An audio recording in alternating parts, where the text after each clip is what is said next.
All right, so here we go again. And this time I'm gonna give Zoom some time. So top of the morning, top of the evening, top of the night, whatever time zone you are on, we are live again. This is the third time, Zoom. So I'm gonna give Zoom some time. Zoom updates at their finest. Hello to all the beautiful people. Hello to all the cantankerous people.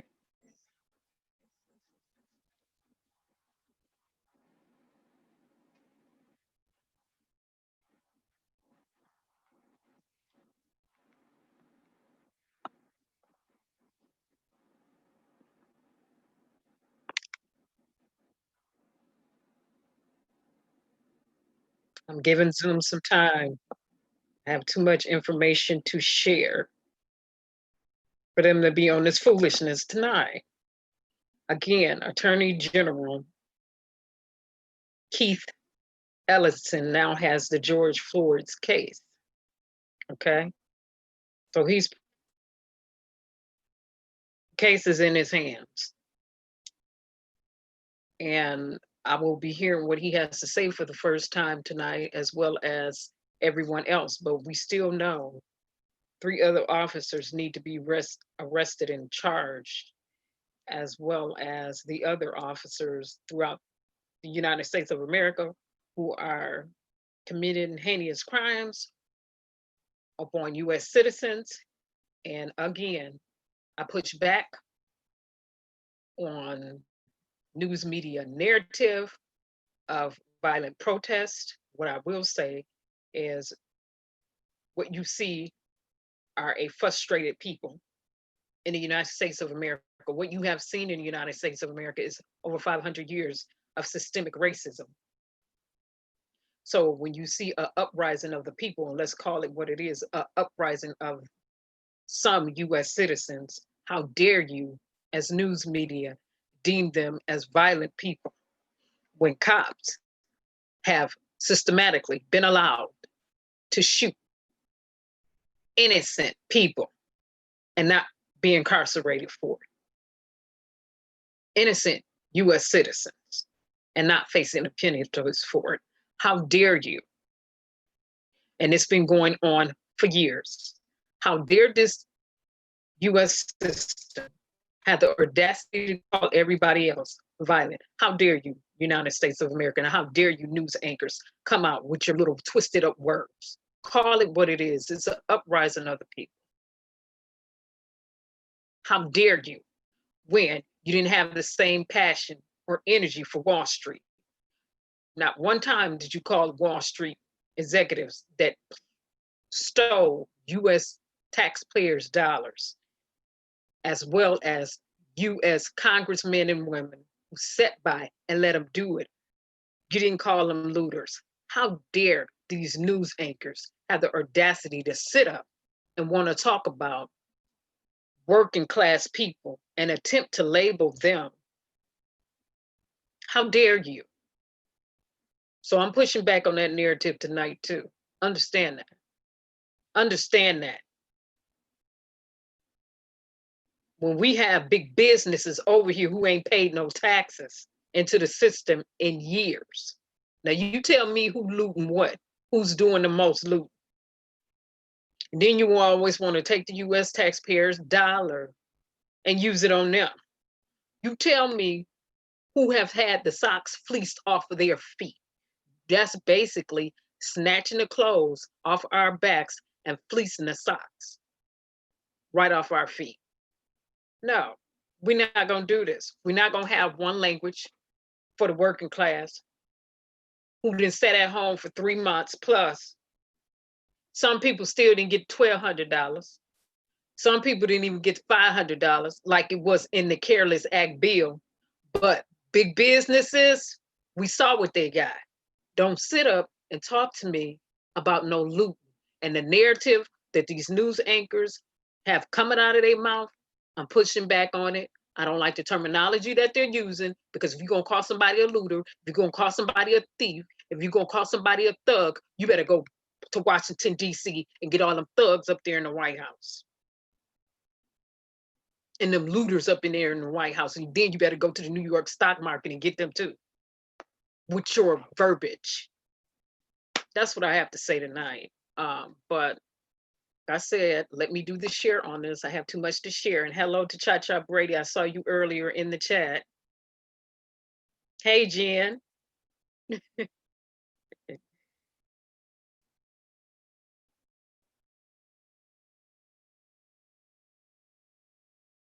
Cha-Cha. And I'm spelling your, I didn't call you Shaka. I didn't call you Shaka Khan, Cha-Cha. And to the people in the bushes, hello. All right.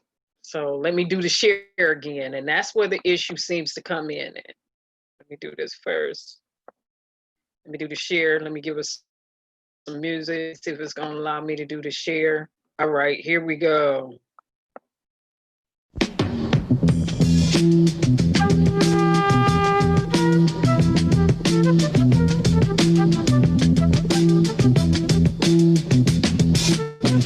You will not be able to stay home, brother. You will not be able to plug in, turn on, and cop out. You will not be able to lose yourself on Skag and skip out for beer during commercials because the revolution will not be televised. The revolution will not be televised. The revolution will not be brought to you by Xerox in 4 parts without commercial interruptions. The revolution will not show you pictures of Nixon blowing a bugle and leading a charge by John Mitchell, General Abrams, and Spyro Agnew to eat hog maws confiscated from a Harlem sanctuary. The revolution will not be televised. The revolution will not be brought to you by the Schaefer Award Theater and will not star Natalie Woods and Steve McQueen or Bullwinkle and Julia. The revolution will not give your mouth sex appeal. The revolution will not get rid of the nub. The revolution will not make you look 5 pounds thinner because the revolution will not be televised, brother. There will be no pictures of you and Willie Mae pushing that shopping cart down the block on the dead run or trying to slide that color TV into a stolen ambulance. NBC will not be able to predict the winner at 8:32 on report from 29 districts. The revolution will not be televised. There will be no pictures of pigs shooting down brothers on the instant replay. There will be no pictures of pigs shooting down brothers on the instant replay. There will be no pictures of Whitney Young being run out of Harlem on a rail with a brand new process. There will be no slow motion or still life of Roy Wilkins strolling through Watts in a red, black, and green liberation jumpsuit that he has been saving for just the proper occasion. Green Acres, Beverly Hillbillies, and Hooterville Junction will no longer be so damn relevant, and women will not care if Dick finally got down with Jane on Search for Tomorrow, because black people will be in the street looking for a brighter day. The revolution will not be televised. There will be no highlights on the 11 o'clock news and no pictures of Harry armed women liberationists and Jackie Onassis blowing her nose. The theme song will not be written by Jim Webb or Francis Scott Keys, nor sung by Glenn Campbell, Tom Jones, Johnny Cash, Engelbert Humperdinck, or The Rare Earth. The revolution will not be televised. The revolution. Now we know the revolution has been live. Let's get to this. All right. Again, hello to people in the bushes. Hello to the bypassers and the onlookers. Let's get to this. K.Ellison is trying this case now. K.Ellison. And so let's hear for the first time what he has to say. Disclaimer, again, I'm pushing back on the news media narrative calling American taxpaying citizens looters, even though we have been seeing some of them redistribute clothing, televisions, and the like. They've been redistributing clothing, television, food, and whatever else and the like to their persons, as opposed to it being in a store paying for it. And understand this. Well, people, Kerensz, are you saying people have a license to steal? No, the United States government has been stealing for over the last 500 plus years.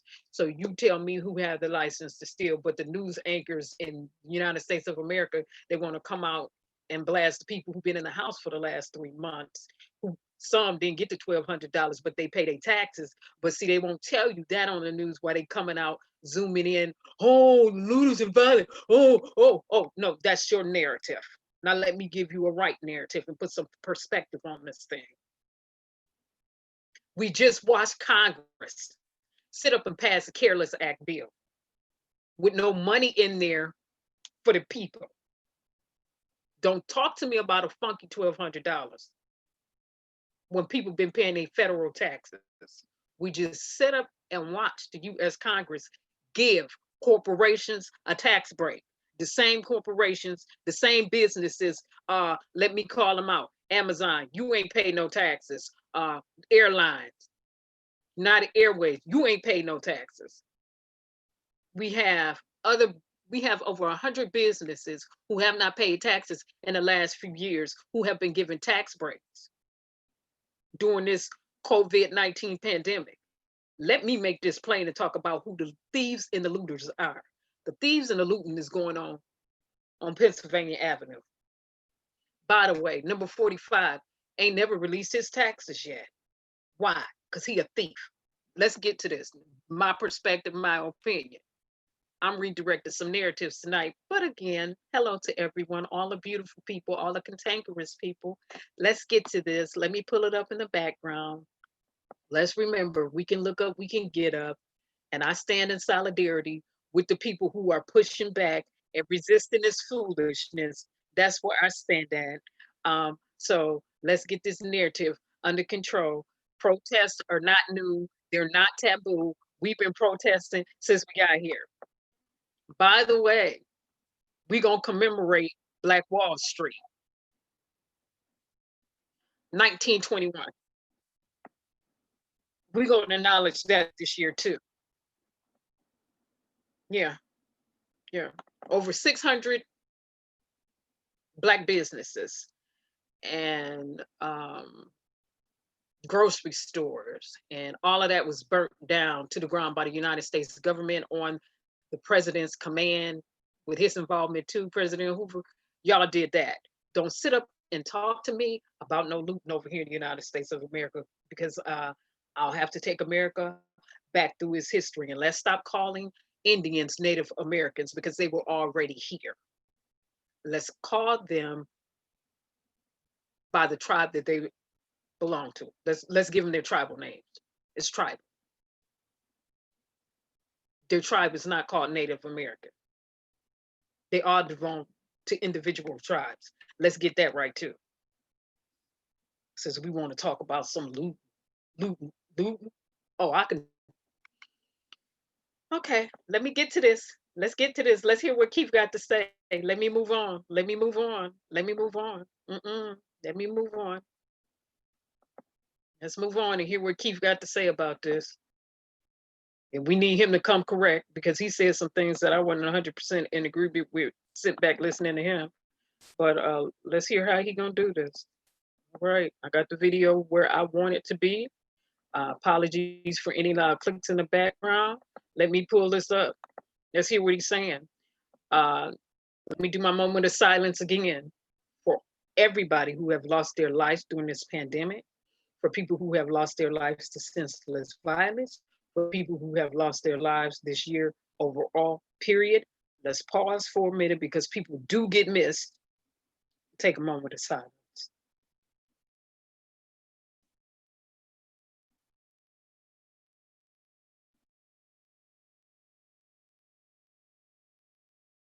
Now, power to the people. Let's get to this.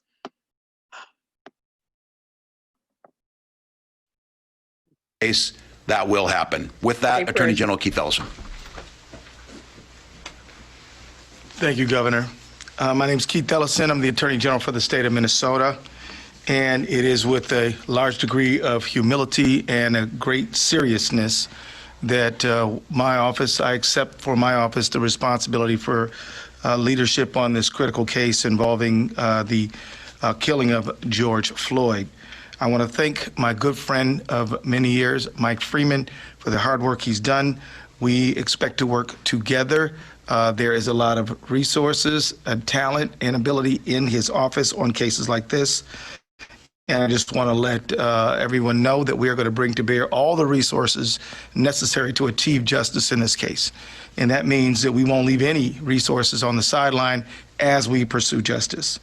I've had an excellent conversation with Mr. Freeman, and we will be working together.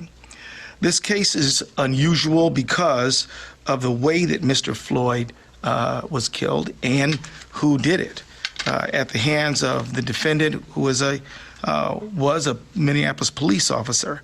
But it is not unusual in the sense that the Attorney General's office handles criminal cases and works with counties all the time.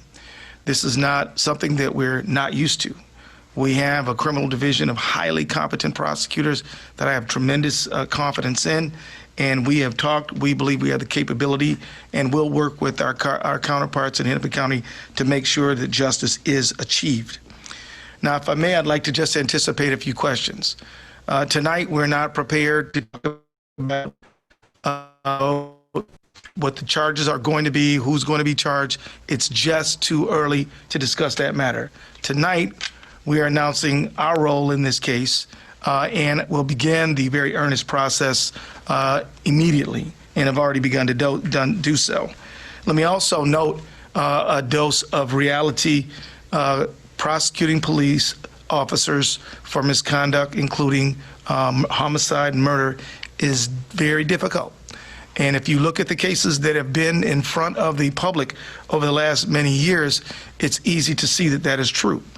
Every single link in the prosecutorial chain will come under attack as we present this case to a jury or a fact finder, and we need to make sure that we are absolutely prepared. We intend to be absolutely prepared. And so I just want to let the public know that we are pursuing justice, we are pursuing truth, we're doing it vigorously, and we are pursuing accountability. But I will be asking for your trust, because certainly some people will want to know every single detail that we're working on. We will not be able to share that with you. But I want to let you know, and I want to ask you for your trust, that we are pursuing justice, we are pursuing it relentlessly, and we are pursuing it on behalf of the people of the state of Minnesota. So thank you very much. So that was my first time seeing it. That was just him taking over the case, not answering any questions, really, to me, saying a bunch of nothingness. All right, let's move on to Anonymous. I'm not trying to be funny. I'm not trying to be funny. We've been going through this for the last 500 plus years. We don't need nobody to come out. The urgency of now has far past us, just like it did with coronavirus. We don't need nobody to come out here talking about a bunch of nothingness. Okay, you got the case. We already knew that. We knew that when they announced that you got the case, you got the case. All this talk about a bunch of nothingness don't mean nothing, means absolutely nothing to me. I want to see what charges you're gonna bring, because third-degree murder ain't nothing but a slap on the hand and a free pass. With that being said, let's move on to Anonymous. Now, Anonymous, let it be made known. They don't see some arrest. Me interpreting it, they're going to air the police department out. That means they are going to dump all of your information online. They just gonna dump it. They're gonna do what we call a dump. So let me get to that.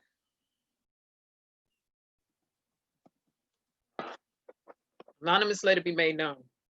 They wasn't hiding it. They don't see what they want to see. They're just gonna start dumping information. Specifically, the police information.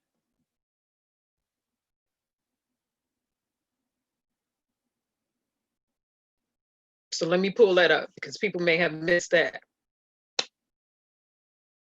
And Indianapolis Police Department, they were taken offline yesterday for a while, but Anonymous said no, that was not their group who did that. That was a group affiliated with them that did that. So Anonymous said, my terminology, my slangonomics on it, they're gonna start airing the police department out if they don't see what they want to see.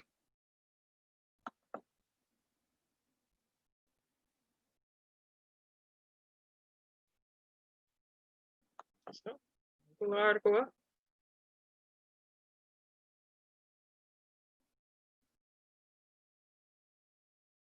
And the writer of the article said, you know, anonymous hackers threatened to expose many crimes of Minneapolis police. That's not a threat. If anonymous said they're gonna air out your dirty laundry and do a dump, a data dump online, if it's the real anonymous, that's what they're going to do.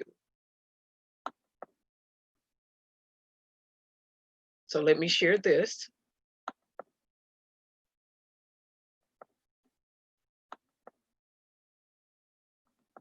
With hackers, you have to wonder or guess about whether or not they have information. You just really have to try to figure out how much information they actually have.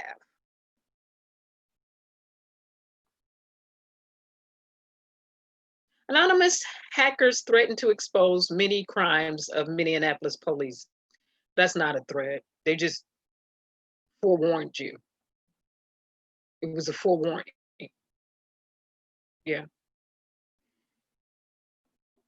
And an entirely unsurprising move, the hacktivist group Anonymous has surfaced to add its voice to those criticizing the Minneapolis Police Department in the wake of the death of George Floyd on May 25th. As a widespread civil unrest escalated, the loosely affiliated hackers released a video threatening Minnesota Police Department that it will expose your many crimes to the world. That's not a threat. If Anonymous say they're going to expose your dirty laundry and air you out, that's what they're going to do. And they already have the information. You don't have to guess, wonder, or think whether or not hackers have your information. See, the thing about a hacker is this, and I've said it before.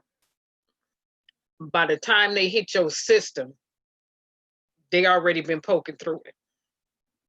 They've already violated and exploited it. You just be playing catch up.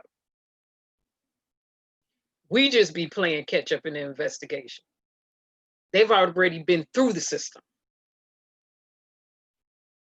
We just come back and tell you how they got in the system and what they used to exploit the system.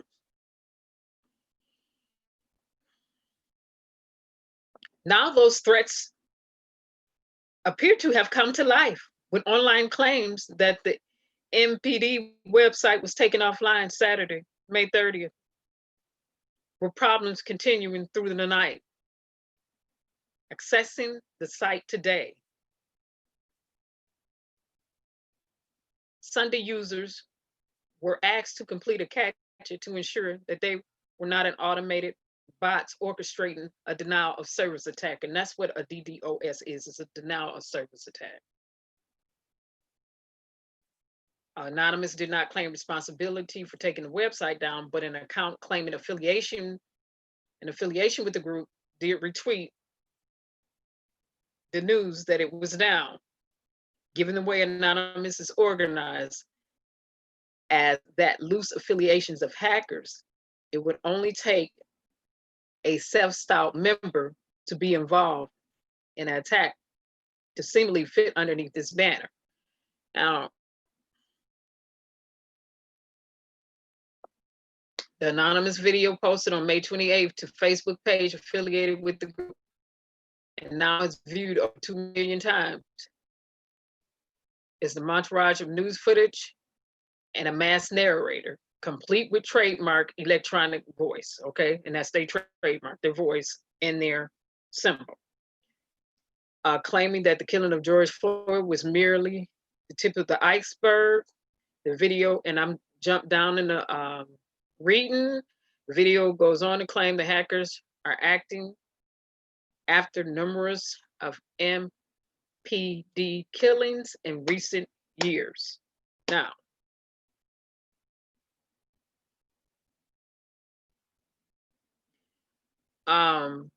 like I said, it's not if they have information, because they've been had the information. If they say they're gonna air you out, it's just a matter of knowing how much information that they have and what information they choose to relinquish. And when they gonna do it and how they gonna do it.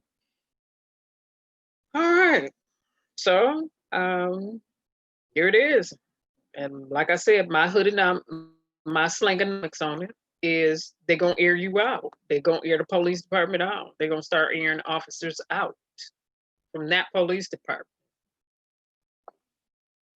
So, and they people talking about it's a threat. No, it's a forewarning. They didn't already told you what they were going to do. It's not a threat, it's a forewarning. They forewarned you.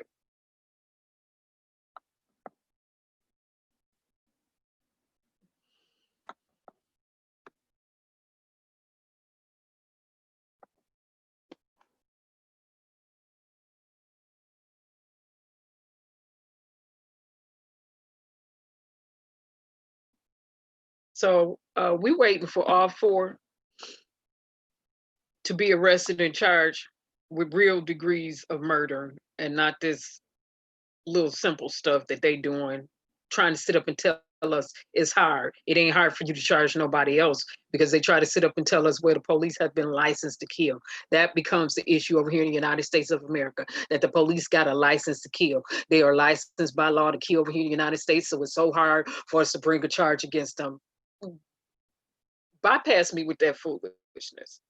Bypass me with that foolishness. I don't want to hear them talking points anymore from any talking head. I don't care to hear it. I don't care to hear it. Are they not in the same United States of America that we are? Therefore, the same law should apply to them with harsher penalties. They took an oath for office. We didn't, they did.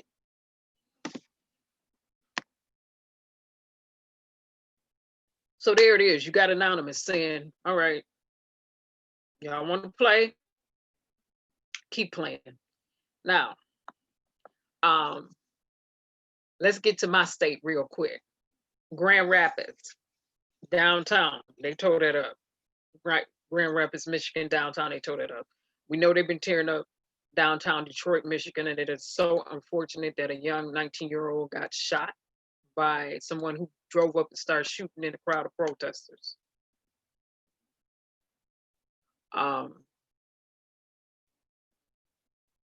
Listen, if you shooting at these protesters out here, you a punk. That's what I'm gonna say. I'm gonna say it. I usually don't like to get into the, you know, all that little, what, you a punk. You're straight up flat out punk for shooting at these protesters.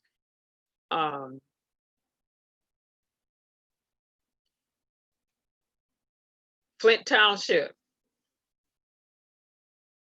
Police Chief, Chris Swanson. You know, it's voting time, and I will say this about him. Some of his police officers are,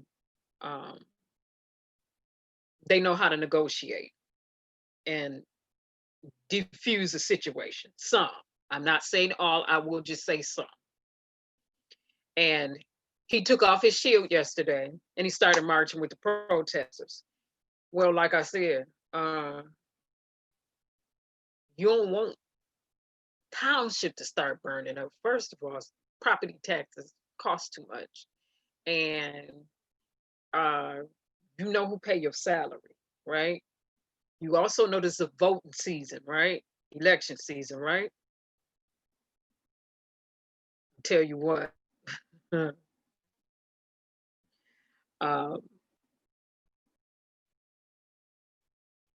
We just, whatever. Let me show him. So Chris, when I see you, I'm gonna say that was a good political move because I do understand politicking. Yeah, you politicking. And they don't have this, I'm getting ready to show it, but they don't have this right. It's Flint Township. Flint and Flint Township, two different locations. Close to each other, but two different locations. One is Flint Township and one is the city of Flint. They are not the same. Just like Flint, Beecher, Detroit, Mount Morris, they're not all the same. The police chief in Flint Township took off his shield, put down his baton, and joined the protesters. Let's be very specific. It was not the police chief in the city of Flint. It was Flint Township. And Flint Township, Chris Swanson, like I said, he knows it's a political year. And you know, like I said, and I'm one of them, where your money is coming from, the taxpayers. You already know. You already know. Don't play. Let me show this though.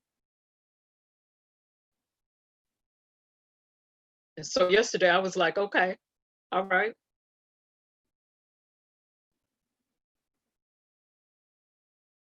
You better. You better. People say, why do you say he better? Because thing about the high schools out in Genesee County is Flint Township is that students will walk out and protest. And I tell my daughter every time, walk out, call me, or I'll come pick you up, whatever. When it's time to roll out, roll out. I don't care what the teachers say. I don't care what the principals say. When it's time to roll out and you participate in protests, roll out, participate in the protests. I don't care what nobody's saying. They're not your parent. I am. When it's time to, let me use my slangonomics, bust the move, bust the move. And I will deal with the adults.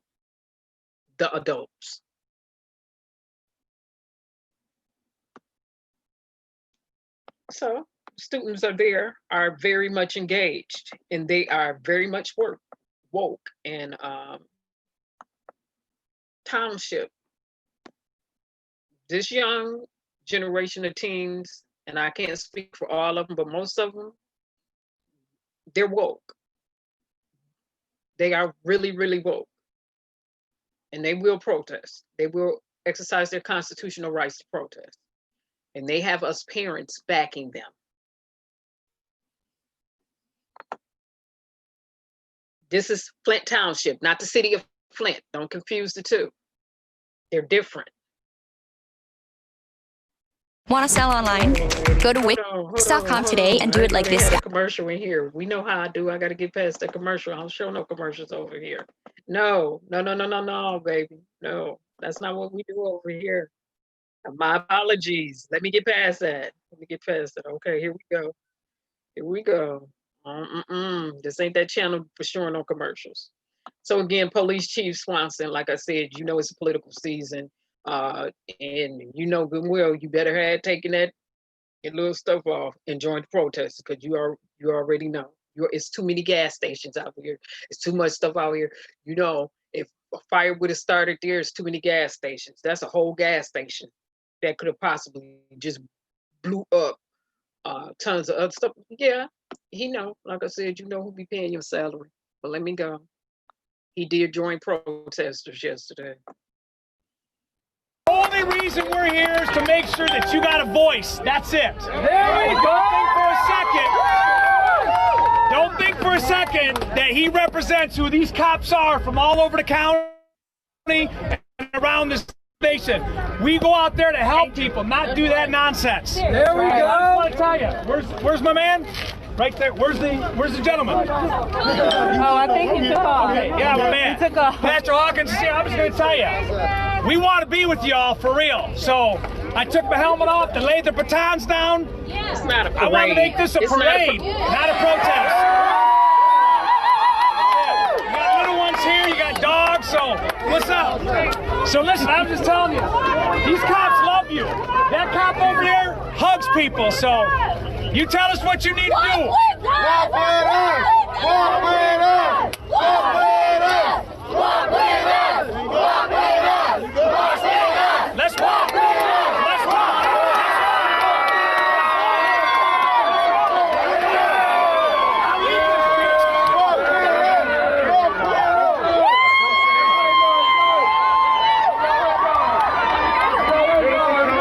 Sheriff Chris Watson, sorry.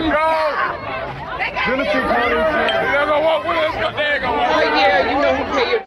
You are politicking, sir, and I'm not trying to be funny. And that was a smart move.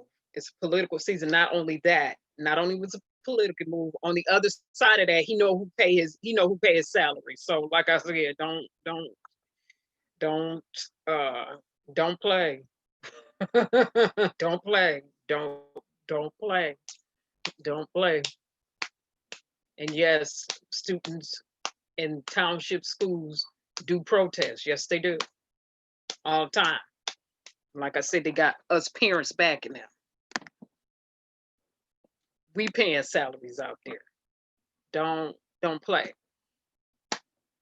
Now, like I said, Grand Rapids got tore up last night. Township police chief, and he took his shield off. The whole video out there last night. Girl was uploading. I said, okay, cool, that's cool. That's cool. Money move. Again, you know who pay your salary. Now, City of Flint.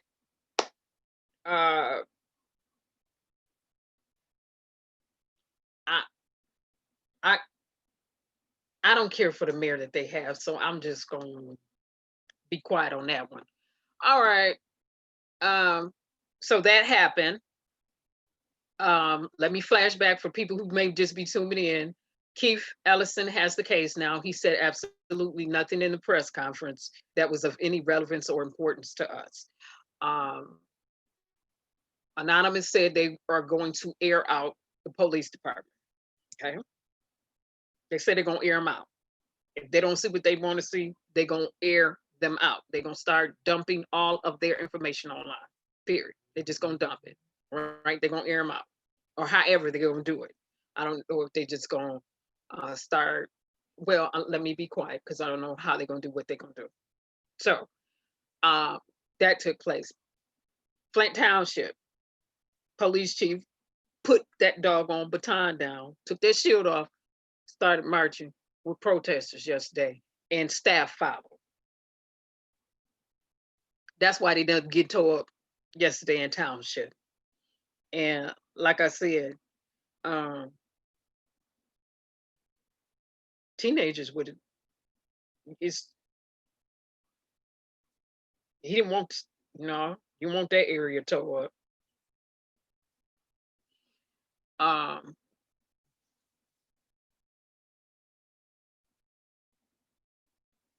That was a good impromptu move in the moment to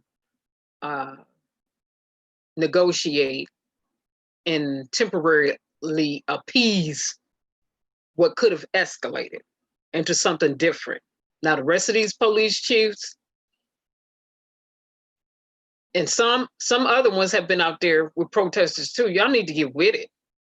If you don't want your area burnt down, join the protesters and stand in solidarity instead of coming up with all that stuff, trying to roll on somebody's head with these guns and stuff and trying to push the protesters around. Don't do that. You're inciting violence. And again, I will say, Police Chief Chris Swanson, you know who pays your salary. So yeah, and then you also know it's a political season for election, so let's not play. I gotta look at the total picture here.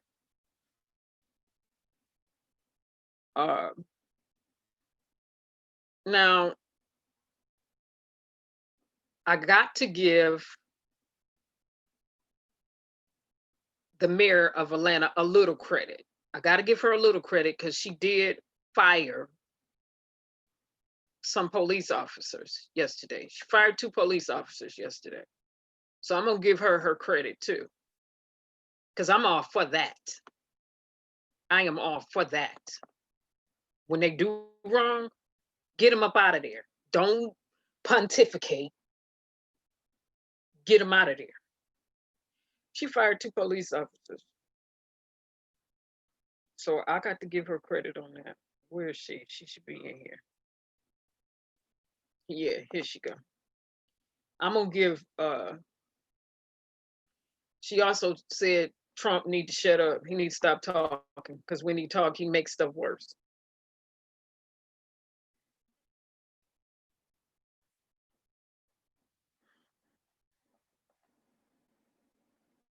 So let's listen to what she got to say. I haven't heard of some. They were using excessive force on students. So let's look at it. Let's look at it. I'm gonna give her some credit for it. Get them out of there. If you know you the mayor, you make the call on the department in your city. Get them out of there.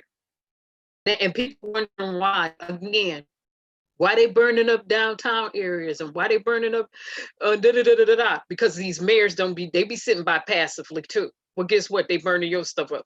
So now you better get out and start doing your job. And if you know you have the authority of police department and you know you have some authority to let them go, well then let them go and let them go ahead and take you to court if that's what they choose to do. I'm gonna give her a little credit too.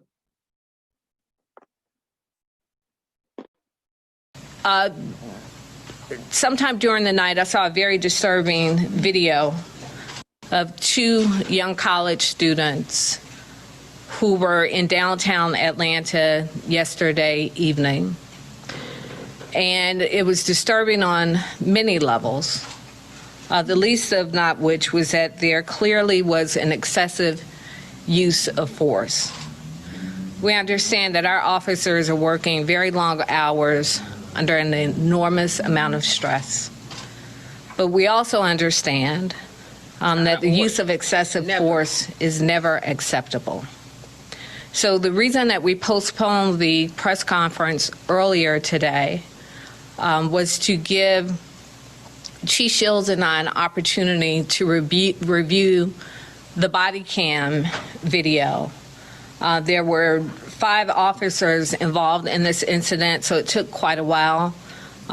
Many of you all know in my former life, or I'm still a lawyer, I still have my law license, and I was a judge, so I had to ask a lot of questions and review the footage again and again and again, and we had extensive discussions based on what we saw on that footage.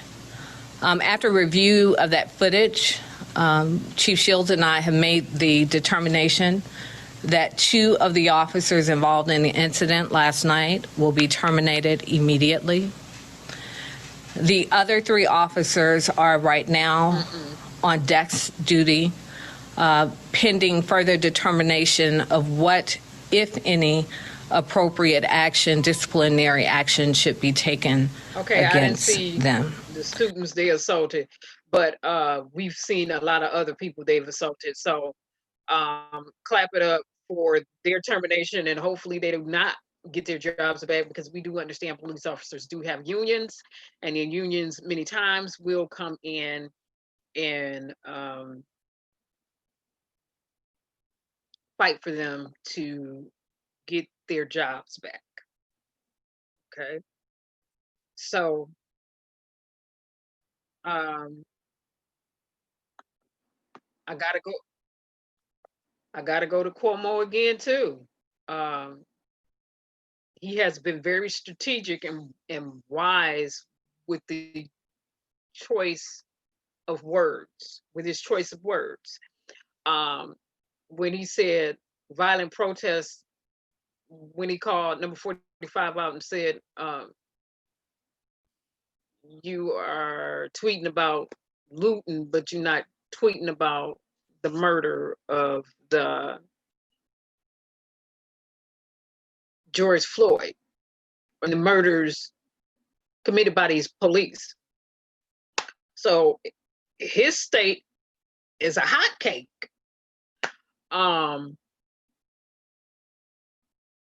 They got officers down up in there that's out of control, straight out of control. Unfortunately, I'm a disclaimer, parental consent is necessary. I'm on to show a video where police officers just just straight up kicks a lady who's just sitting there in the street, you know, during a protest, and he just kicked her with some steel toe boots. What?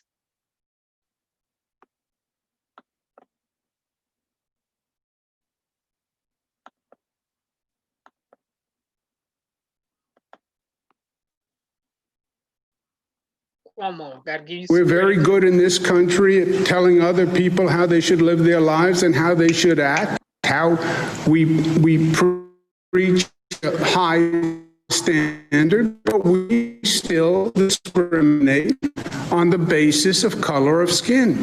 That is the simple, painful truth. But this is a moment for truth.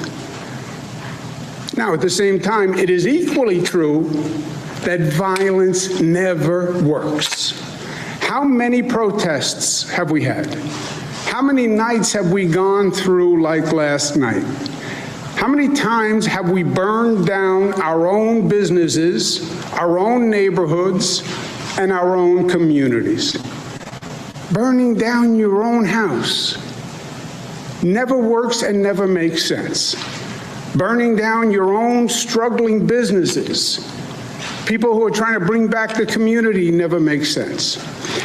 It dishonors Mr. Floyd's death. Mr. Floyd was not violent. Mr. Floyd was compliant.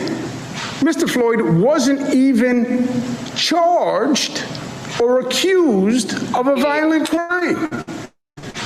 There was no violence. That's what makes the killing more outrageous.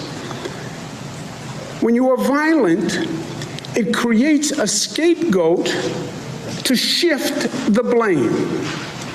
It allows the President of the United States to tweet about looting rather than murder by a police officer. It allows the federal government to politicize what's going on and to come up with theories blaming the left and the extreme left, which only furthers the politics of division. Maya Angelou said, "Hate has caused a lot of problems in the world, but it has not solved one yet." Okay, Chris, Hey there, I'm Chris whatever. Hayes from MSNBC. Let's Thanks talk for about- watching that's why I gotta MSNBC talk on to you, YouTube. though. If you want to keep up to date with the All right. videos we're putting. Hate has never solved one single problem, but clap, clap. Because a nonviolent African-American man was murdered by the police. And while we're talking about number 45, Bar,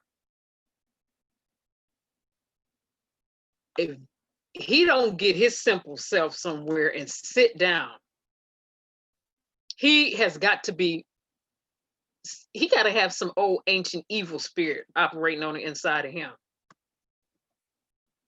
Talking about he gonna use, so you see the military being deployed, he gonna use the 1960s law on protesters, against protesters. He's deeply disturbed by all the protests surrounding George Floyd death.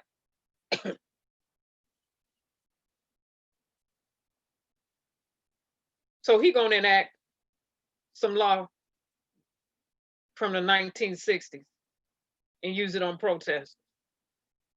Well, Attorney General Barr, should anybody ever send you this, look up here at me, you're gonna get sued. We will push back. Know that. You're not supposed to sit up here and tell me as an Attorney General, you're going to enact an anti-protesting law from the 1960s that you didn't even use on a bunch of protesters from this state armed with guns, ammunition, screaming and hollering, yelling, and threatening governors and threatening police directly. You didn't even say that to them. But now all of a sudden on the George Floyd, you come out of nowhere with this foolishness? Go ahead and do it and watch your butt get sued. That's what I'm gonna say. do it and you're gonna get sued. It's gonna be what it's gonna be. We can battle it out in court, but it will be a battle. It will be a battle. It's gonna be a battle. It's gonna be a battle. You already got your hands in the state of Michigan anyway, doing the most on this governor's. She has the authority to do her executive orders, just like number 45 been up there doing his. Don't do it. It's gonna be a battle.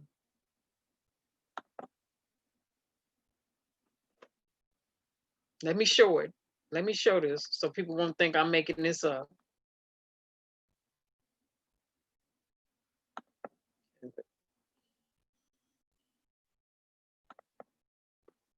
This one lawsuit, I'll make sure I jump on right here. I'll make sure my name is in the top 10. Attorney General Barr vows to prosecute protesters under the 1960s anti-riot law. You can come with that 1960s anti-riot law if you want to. Like I said, I will be on that. Oh. What's wrong with that page? What's wrong with your page, New York Post? Attorney General Barr will go at the violent demonstration. You ain't even go at the police department who violent. If you know what?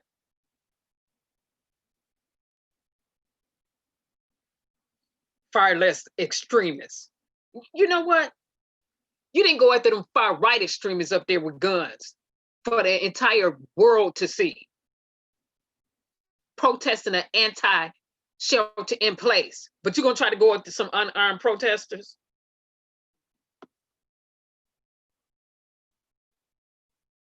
Shut up.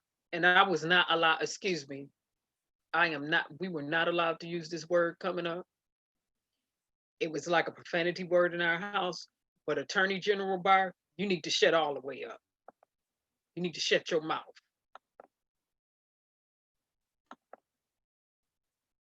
I mean that.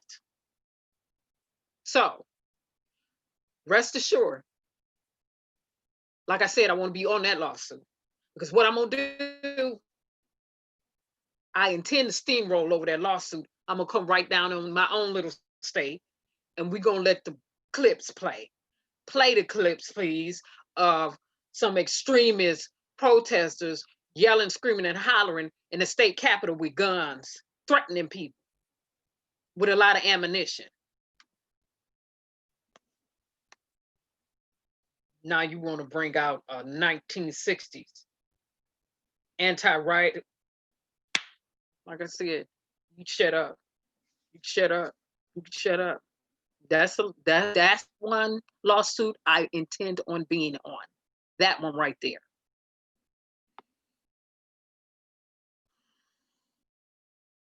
That's what we're not gonna do. Try to sit up and bully a certain group of protesters, but you're sitting up there supporting the other ones with the guns, threatening the governor, a female governor at that. You're gonna sit up there and support a bunch of punks threatening a female governor with a bunch of guns and ammunition. Protesters unarmed with some rocks and some bricks, breaking stuff up. You're gonna threaten them, but you ain't had no energy, but you supported the other ones with the guns. You supported them, who was also threatening cops. We have the video footage, sir. Barr. Gonna do it. Like I said, that's one lawsuit I'm gonna jump on. That's one class action lawsuit I will jump on. I'm gonna make sure I'm on that one. So we got this going on. We got National Guards. Oh, let me roll on my rant right now. So we knew about coronavirus last year in 2019, and the United States president, along with the Attorney General, along with some other, not all of Congress, but along with some Congress people, did absolutely nothing. They did not deploy. They have yet to deploy the National Guard to go door to door, to pass out gloves, to pass out masks, to pass out any type of test kits, to pass out any type of resources. But the National Guards have been deployed in some areas to protect buildings, not people, buildings. So that lets you know in this nation, it's still profits over people. We'll protect the building, but we won't protect our people. We'll send some other US citizens in to shelter and babysit some buildings in some cities and some states, but it's not them protecting people. They're not here to protect people. They're here to protect buildings and property. What? Let me show the video. I have to run with my exhibits. I have to use my proofs.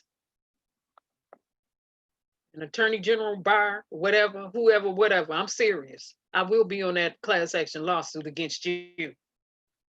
I'm gonna be on that one. Over some protesters rioting.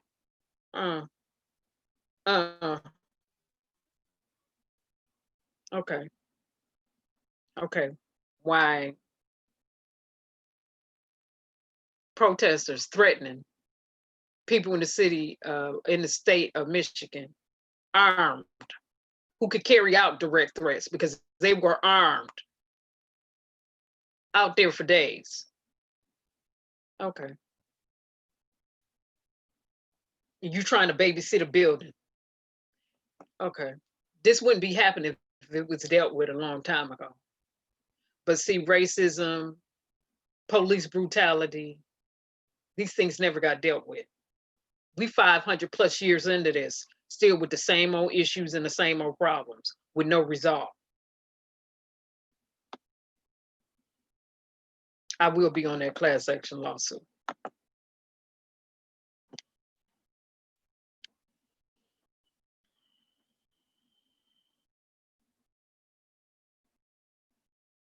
You can send the military in for this, but you can't send the military in to pass out no resources for people for coronavirus.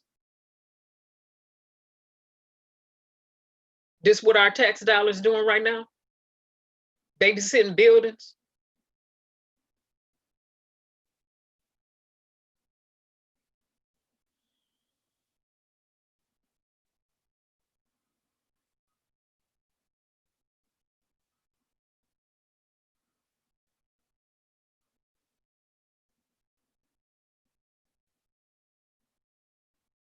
This what our tax dollars doing right now, babysitting buildings.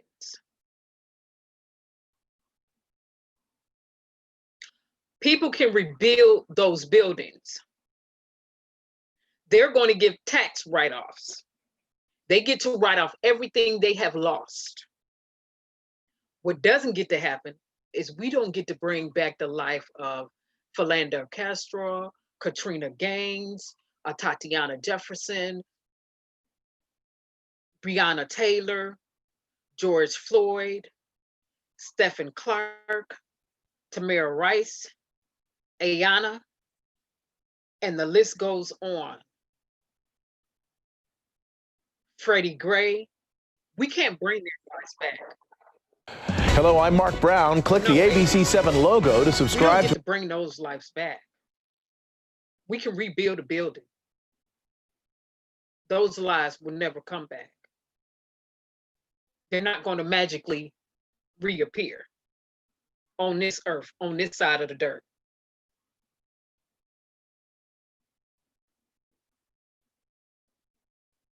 United States up in here babysitting buildings. They got their military babysitting buildings, not passing out resources for COVID-19 even. Babysitting buildings that can be rebuilt.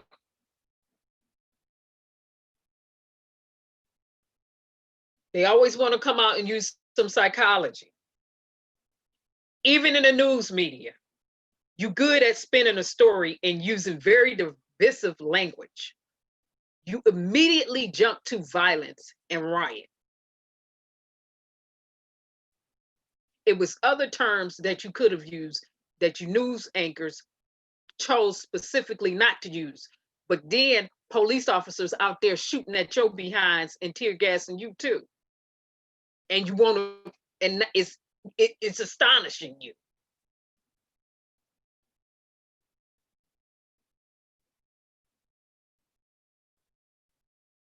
You all need to reconsider the terminology you use when you attempt to tell a narrative and report the news.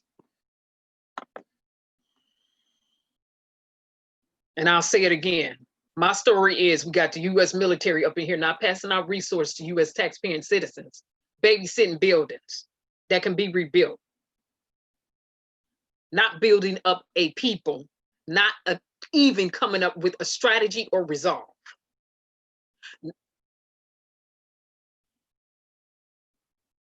Not for people, but for profits, to protect the profits of others, not to protect people, to protect the profits of others.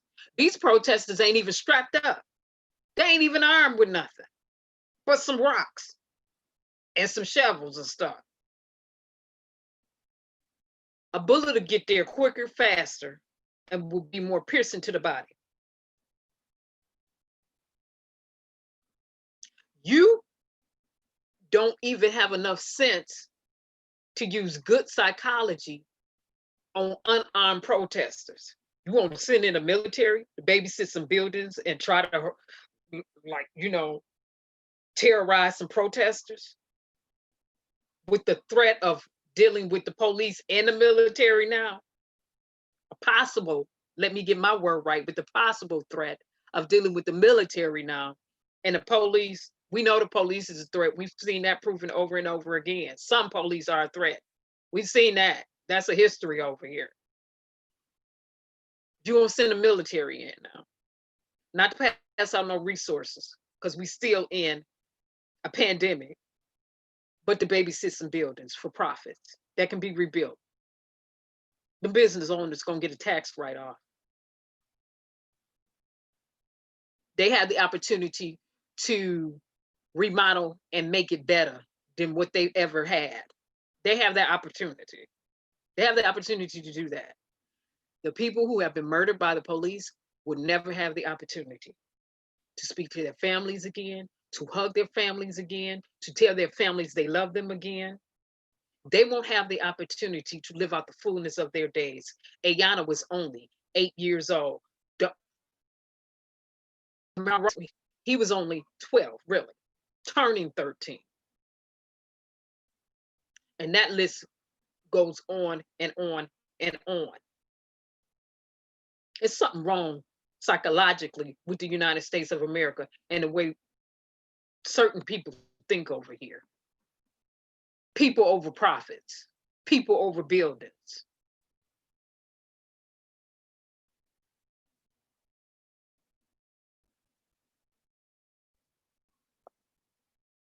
No one can make a case for the U.S. releasing the military on a bunch of U.S. taxpaying citizens either. You can't make that case with me. You can't make that case with me. You cannot. You can attempt to. Now, let me take you to Black Wall Street and tell you why you're not going to be able to make that case with me. Then I'll take you back to Martin Luther King movement, with the Malcolm X movement, with the Black Panther Party movement, and all of the other movements from Marcus Garvey. We can walk back through history. I'm going to tell you why you will not be able to make a valid case with me of why the military should be out there babysitting some buildings from some United States citizens who are redirecting resources to their homes for free because they've been sheltered in place while they watch the US government sit up and come up with these bogus bills to give big businesses all the money again.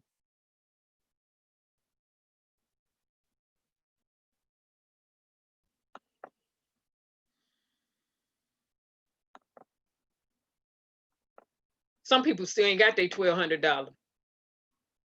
$1,200 was not for every U.S. taxpaying citizen. $1,200. Some people ain't got $1,200 yet. Some people ain't got $500 that was written in the bill for children 16 and under. So I have yet to see this administration come out and do anything for the people overall during this pandemic in terms of resources, cash, money, or anything else. To go in there and dictate to Congress or use their voice or influence to say, let's put this in there, let's put that in there. Let me nudge you. Okay, you guys want to maybe reconsider that so we can put this in there for the U.S. taxpaying citizens and for the U.S. citizens. What, can we do this? No, they too busy wanting to babysit buildings, worrying about somebody's profits. So let me flash back to Black Wall Street. President Hoover, the United States military, you burnt down Tulsa, Oklahoma. It was over 100 businesses, all Black owned.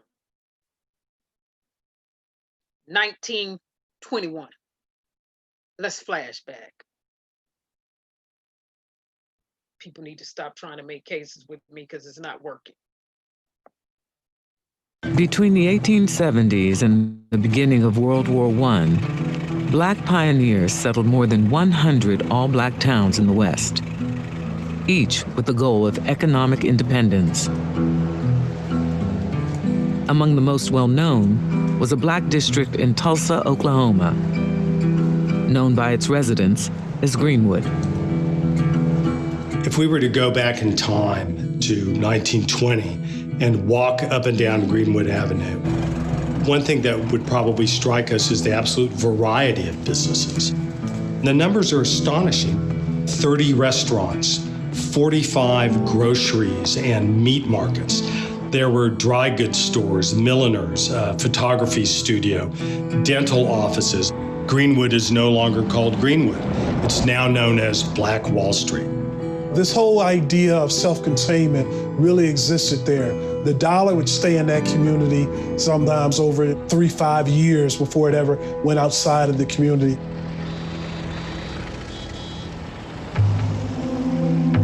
In 1919, Black soldiers returned from World War I with high expectations for racial progress at home.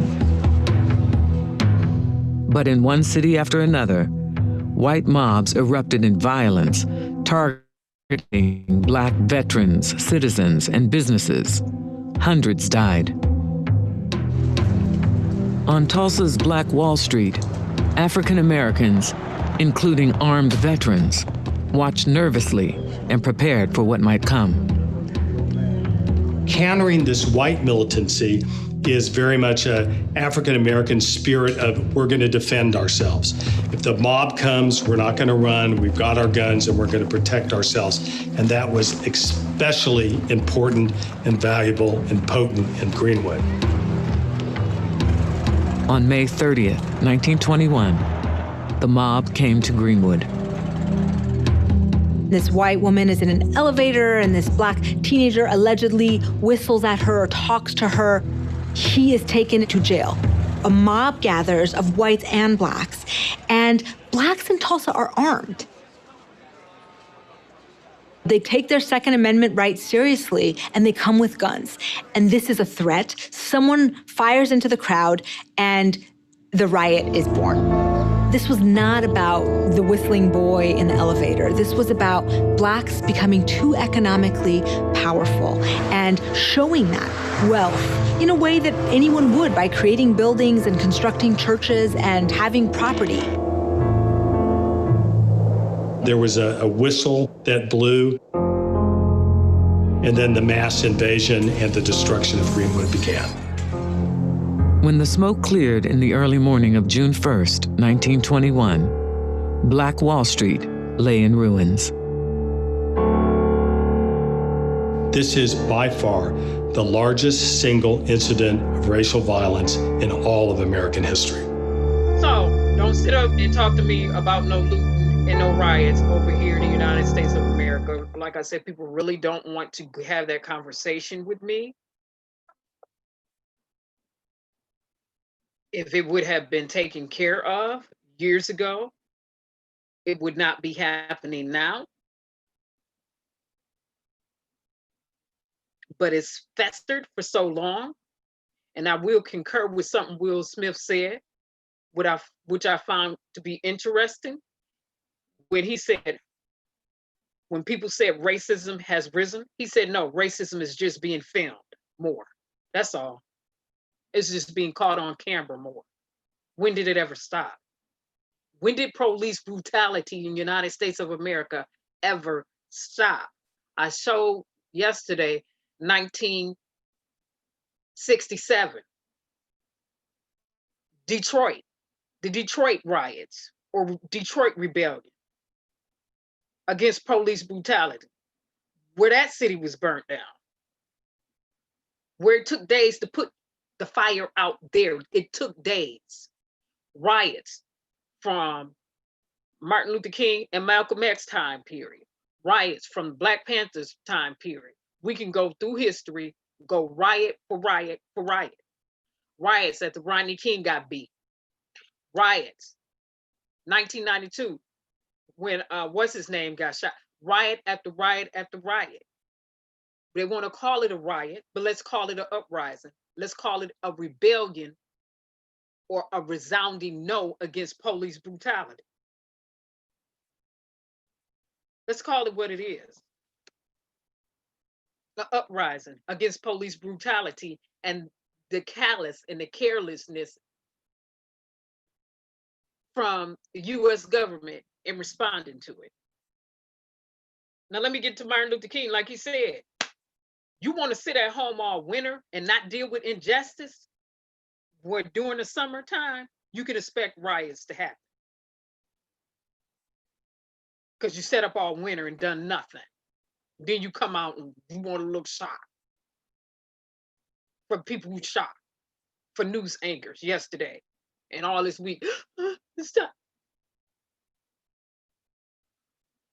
Flash your behinds back through history and get up to speed. Through real history. Flash your backsides. Take your hips into these libraries. Walk your hips into these libraries. Be you male or female. And do some real research. Good. Those old school film reels that you have to scroll to see news articles through. Print them off.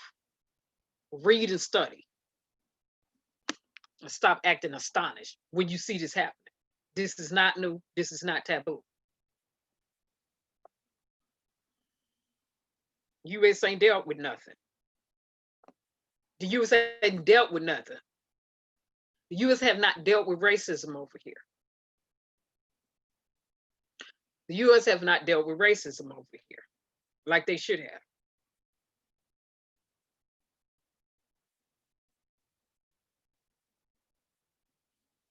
And people want to look astonished.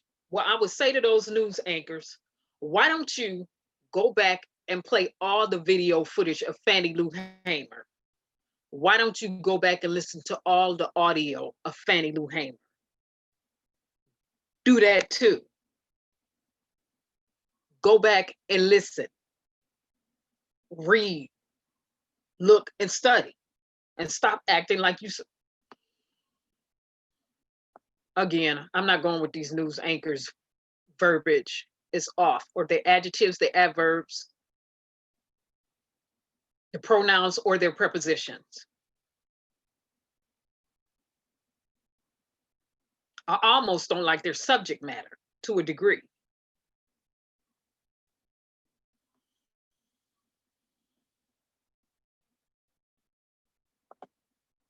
I'm gonna let what Martin Luther King said it in 1966.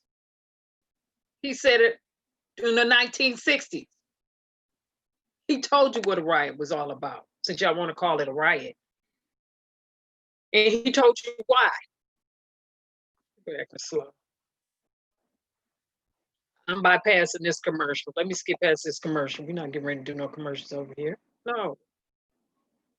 No. We're not doing that over here.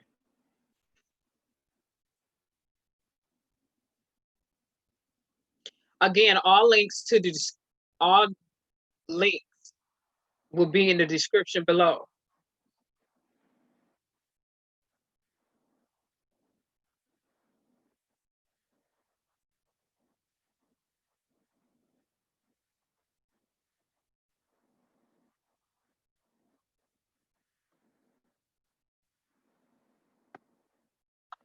And I will let you all listen to this. You can listen to this in your entirety. Once I edit the video, it will be in the link in the descriptions below. This is Martin Luther King. He's talking about nonviolent approach, and I need people to understand when they tout Martin Luther King as being someone who was weak. No, he was one of the most feared and most hated Black men and males, period, in the United States of America during his lifespan here on earth. And when he got to Alabama, and when he got to other parts of the South, it was the Southern Black pastors asking him to take a nonviolent approach. When he said, "I fear I have integrated my people into a burning house." That's a lose-lose situation. That was a no-win situation.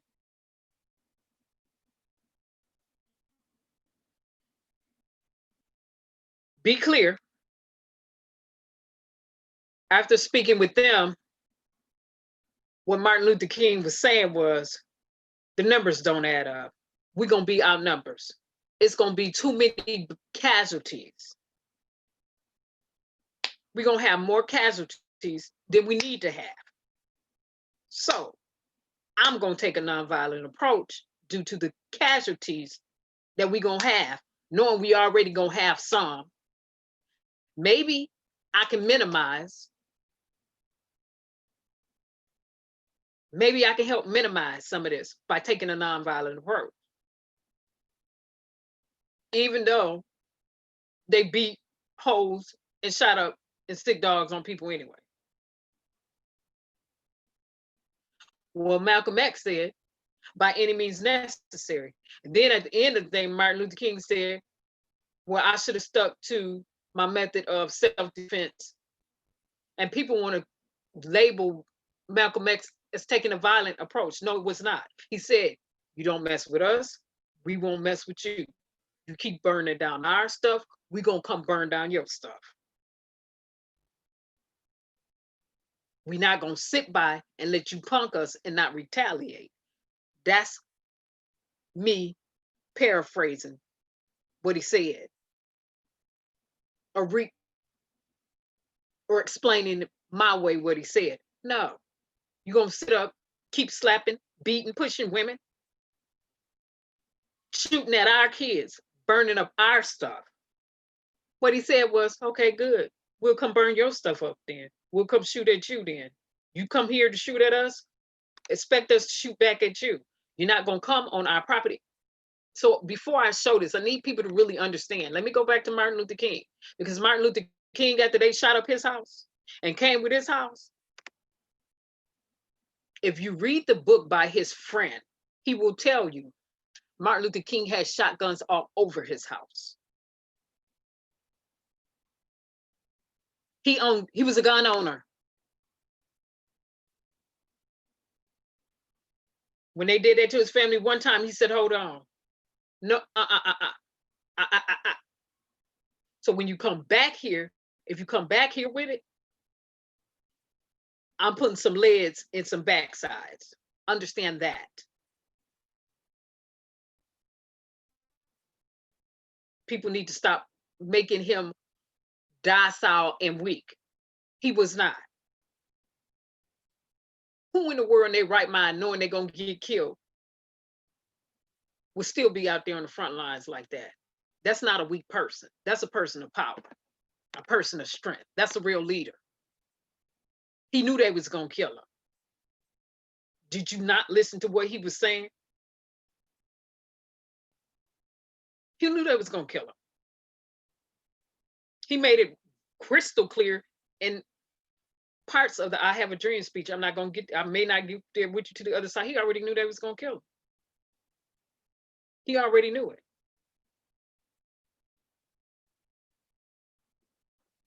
He got his behind out there anyway. Malcolm X, same thing, got his butt out there anyway. So stop making our African-American leaders weak. They were not. They knew they was gonna die and get shot at anyway. They still stood their ground and was on the front line. They was not on Twitter tweeting about past leaders for these other wannabe leaders of a movement. And if it ain't for you, it's not for you. But if it's for you, let the hit dogs holler tonight. For these other leaders who like to sit at home while the rest of us be out there protesting on every wind and wave, at every cause, the other leaders who want to sit up on social media all day, attempt to tell everybody else what to do, attempt to tell everybody else not to vote, attempt to sit up there with what you think about that, run a poll to poll, but they ain't showed up to protest and stand against nothing. They're not out there every day confronting the system every day in their face with it.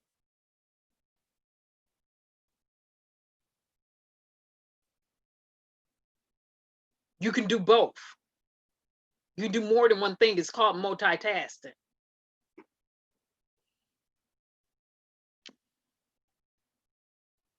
To those leaders, wannabe leaders, I'm gonna call you some wannabe leaders, to those wannabe leaders who wanna be more important in their head than what they are. If y'all don't stop disrespecting our past leaders and talking about they was weak and punks and stuff like that, you better, because you couldn't do half the things that they did. You sure enough could not have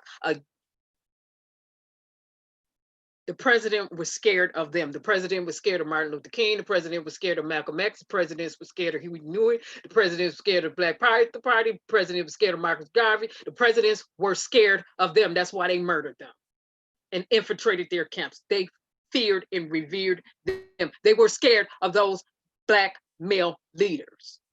They are not scared of you sitting at home. Whew, let me stop. Like I said, let the hit dogs holler right there. Let the hit dogs holler right there. The hit dogs holler. I'm not with this foolishness and these other people who are bigger in their head than what they are on paper and on this ground and in these streets.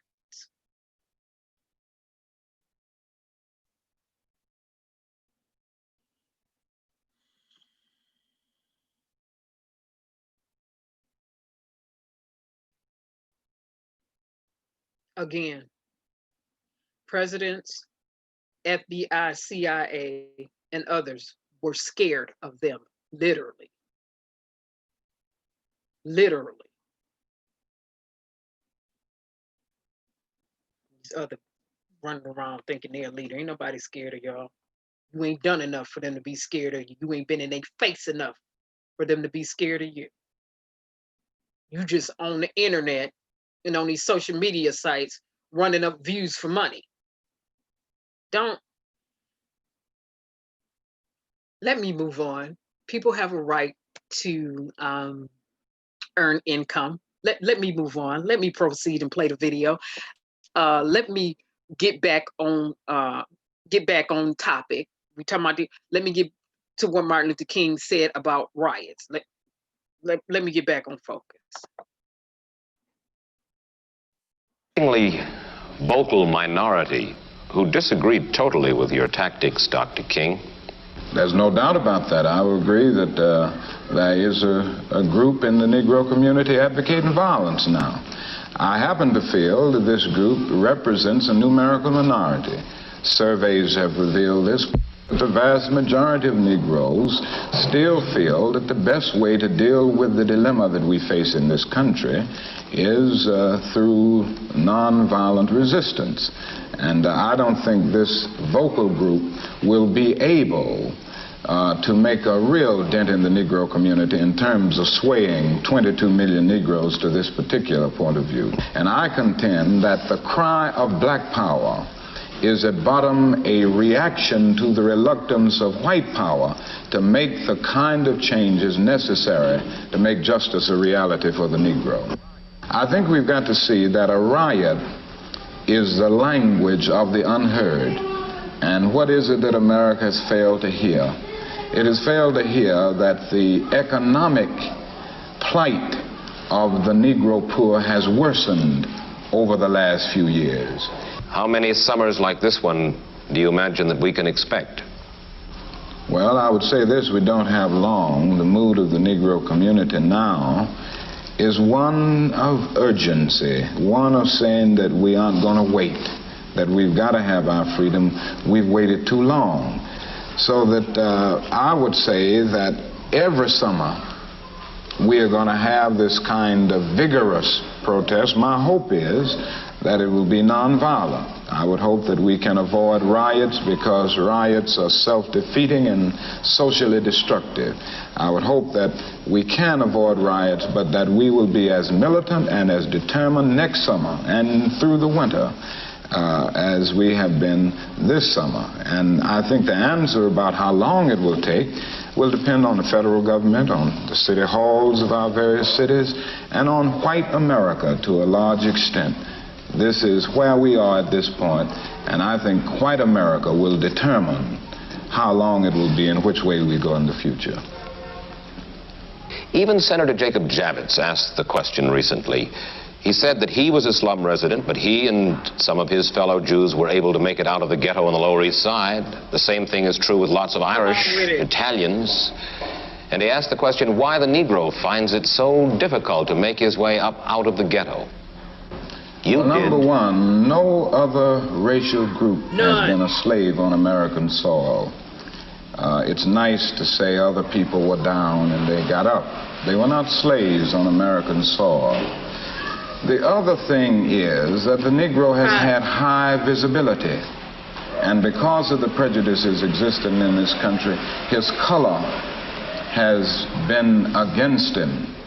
It's been against him, and they've used this to keep him from moving up. In the final analysis, when you say to a man that you are in this position because of your race or because of your color, you say to that man that he can never get out of it. Other racial groups have been able maybe to change the accent or change the names, but the Negro can't. There it is. But a riot is the language of the unheard. And then when he says it again,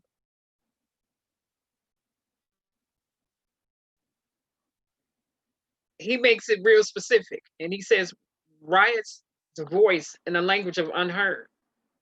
That's what a riot is. Even though he said he thought then they were self-defeating and self-destructive.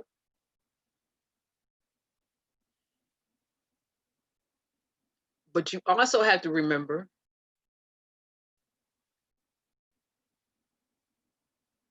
civil rights was passed, but it wasn't 100% enacted then. So it's a reason why he said what he said. But he didn't say people needed to stop. Not one time did you hear him say they needed to stop. He just said nonviolent approach is where I'm at, nonviolent approach is my stance. And he kept saying nonviolent approach is my stance, saying that, listen, we're not just getting ready to come out here and start shooting at y'all because we know you outnumbered us. You got us outnumbered. We don't even have all the weapons y'all got. How we gonna go to war with you and we don't have no ammo on artillery? You can't. You're not gonna win that one. Not unless you got some supernatural help from somewhere. So I understand why he said some of the things that he said.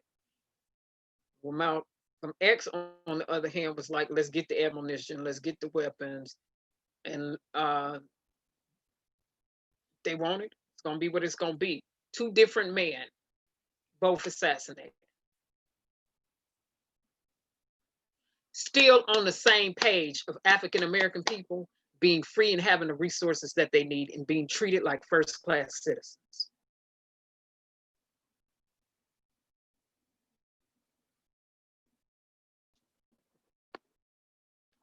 just different approaches.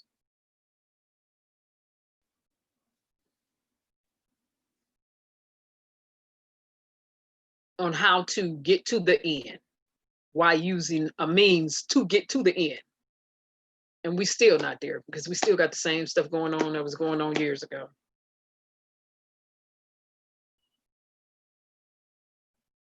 Like I said, to some of these other wannabe leaders who have deemed themselves leaders in their own mind, you ain't legislated a doggone thing that has been advantageous for the African-American people over here holistically at all.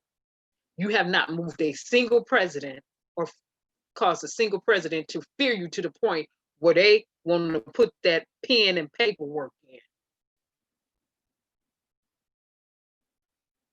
Legislate some laws on behalf of your ethnic group that would be advantageous for the entire ethnic group.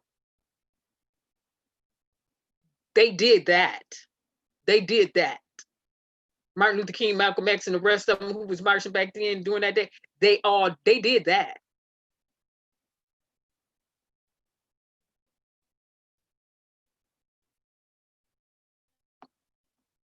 All right. All links to all of the video shows will be in the description below. Let me defer to the chat. Right, Cha-Cha. Never. So, again, I want to tell everybody to stay as safe as you can, stay as vigilant as you can. As an African-American people, we've overcome so much. As a people and U.S. citizens, we've overcome so much.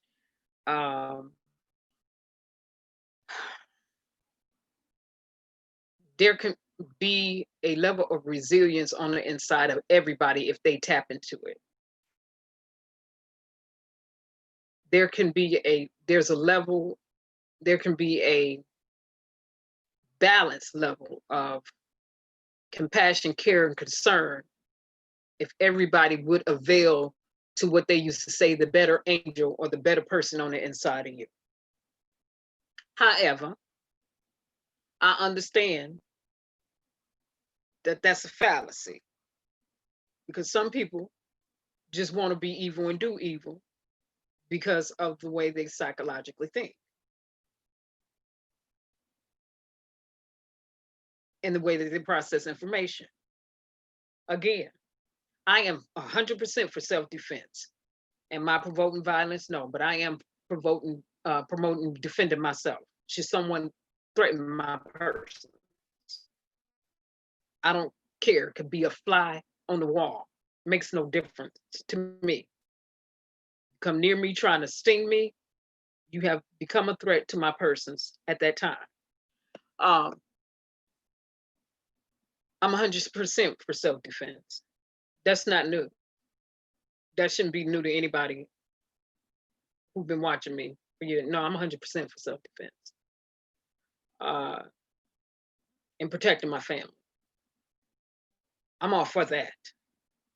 Am I going to just go out and assault somebody? No. If you threaten my persons, that's a different story. I'm going to defend myself.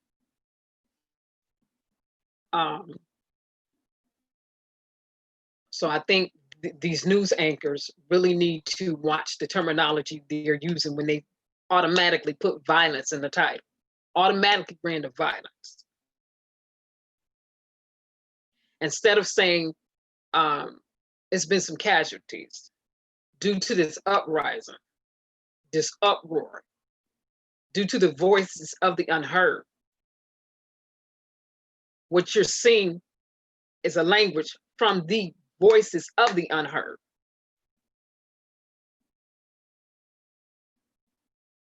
We have casualties taking place behind these lawless officers. Why don't they just tell it like it is instead of it's riots, it's violence.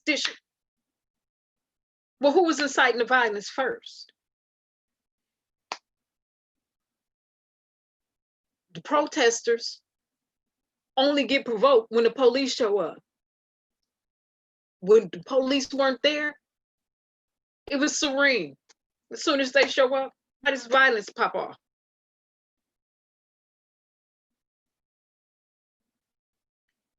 Put the two together in the equation. Protesters, police not there. Everything's serene, peaceful, cool. Police show up. An escalation happens.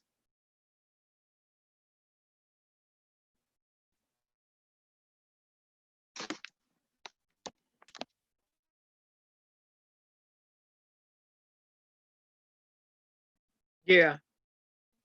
Yeah, we still overcoming precious moments. And with that being said, you all remember to shelter in place, stay vigilant, take care of your families, go back through history. Wait a minute, there's one movie that I would like everybody to go back and watch. Let me get to this movie real quick. And this movie is true, based on a 100% true story, was snatched out of movie theaters, and it deals with this African-American FBI agent, and the name of the movie is called, let me say it in here, The Spook Who Sat by the Door. So that's the name of the movie. Somebody said it was on YouTube, but I'll have to see if it's really on there. If not, find a movie and watch it. It goes through FBI to a degree infiltrating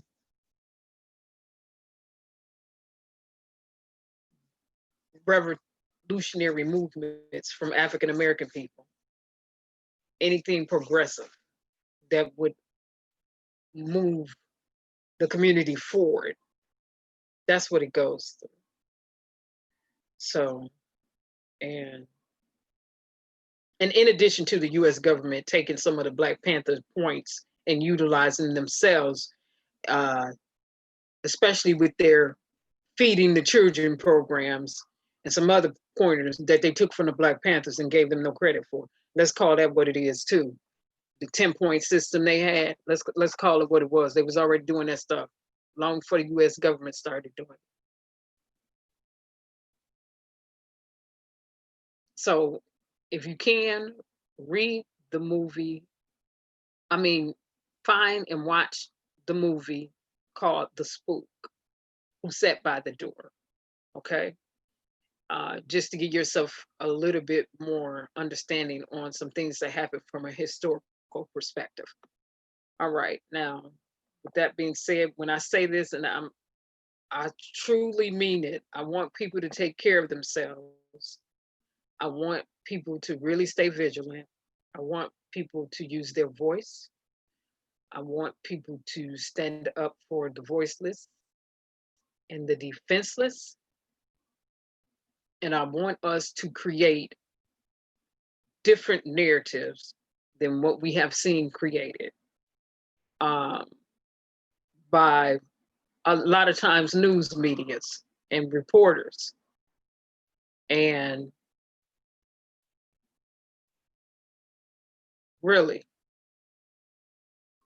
I understand that people have different perspectives. Good. Everybody's entitled to their opinion, but like it's said over and over again, everybody's not entitled to their own facts. You don't get to rewrite facts. You don't get to rewrite history. Everybody can have their own opinion, but everybody can't have their own facts. The facts are what they are. They can be proven. History is what it is. It cannot be rewritten. It already happened. So it is our responsibility to tell it truthfully, with the utmost integrity, and carefully as much as we can. And so I always like to flash back through history because, like I said, trying to deal with stuff on the surface does not get down to the root of the problem. If you want to deal with any ailment or disease or issue in anybody's body, you have to go to the root cause or the root of the problem. You cannot just go to a surface issue. So we're going to deal with this virus that's been festering, this super virus that's been festering in the United States of America called racism. We got to go to the root of the issue and the root of the problem. And we got to deal. We got to walk back through history and deal.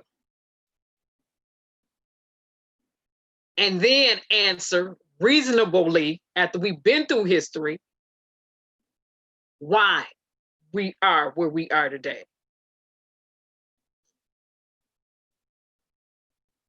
And stop wondering how we got here when people are murdered. By the police. Well, they have a history of doing that. And we didn't have, in the United States, didn't have a history of enacting laws to stop them from doing that.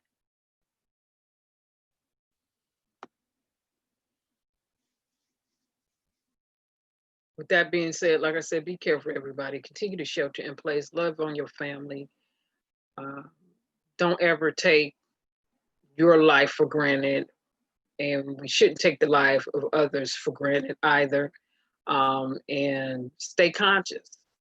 Put your 20/20 eyes on, like eagles who see with their eyes closed. When their eyes are closed, they still see.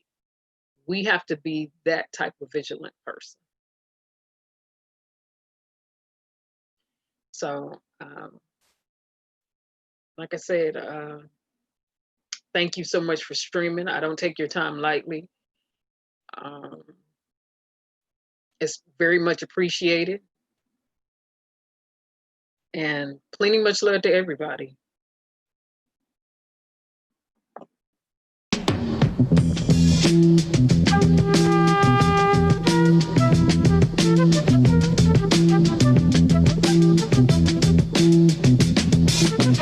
You will not be able to stay home, brother.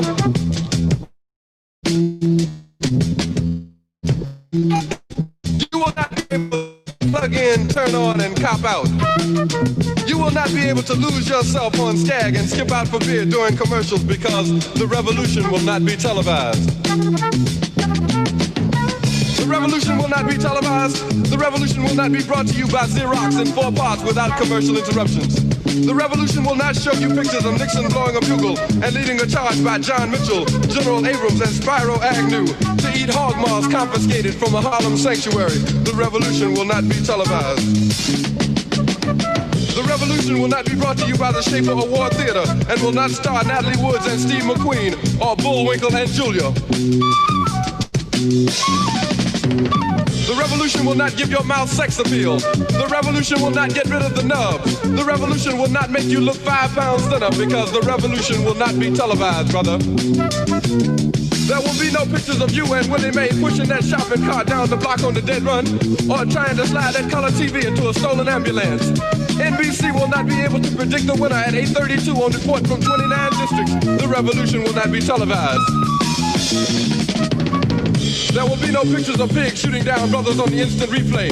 There will be no pictures of pigs shooting down brothers on the instant replay. There will be no pictures of Whitney Young being run out of Harlem on a rail with a brand new process.